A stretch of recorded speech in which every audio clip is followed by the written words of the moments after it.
Hi everyone. So for this Unit 9 homework, a lot of things you'll be doing on a template or in Minitab. The technology included within these homework questions should aid you in terms of getting confidence intervals pretty quickly. Doing them by hand are still possible, but requires some significant calculations. So let's take a look at the first question and let's see how we would want to approach this. First of all, it's asking me to estimate what the population proportion will be. So you can see I'm trying to predict the confidence interval for the population, the true population proportion. Since I only have a sample, I have to have a margin of error associated with it because of sampling errors or sample variance. So what they want me to calculate is a 98% confidence interval for a sample size of 96 with 60 successes. In this question, they're asking us to use an open interval, which just means to make sure I use parentheses and the two numbers separated by a comma. Finally, we should definitely take advantage of this link I provided here, which opens up a Microsoft Excel template, or you can use Minitab, which I don't have the directions here, but you could find those on YouTube. So this template that I've created is very similar to Minitab or even a graphing calculator where you input the numbers by a menu system. So let's take a look then at this, how to do this question. So when you click this, you're going to end up with a screen that looks like this. Well, you can't really do any input of values into this web page, so you're actually going to have to download it. So click the download button, do direct download to your computer. You'll be using this for several questions, so you can keep it stored on your computer if you wish.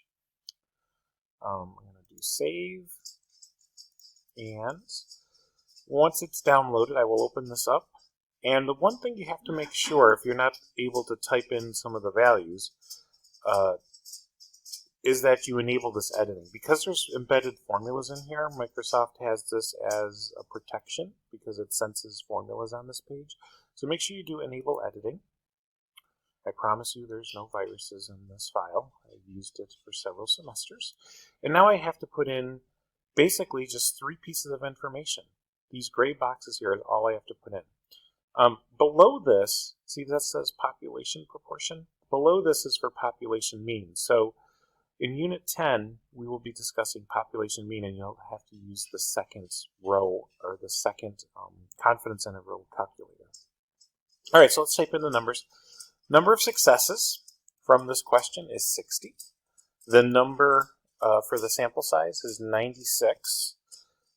And when you hit those two, it automatically tells us the population proportion, the sample proportion, which is 62.5%. 60 out of 96 is 62.5% successes.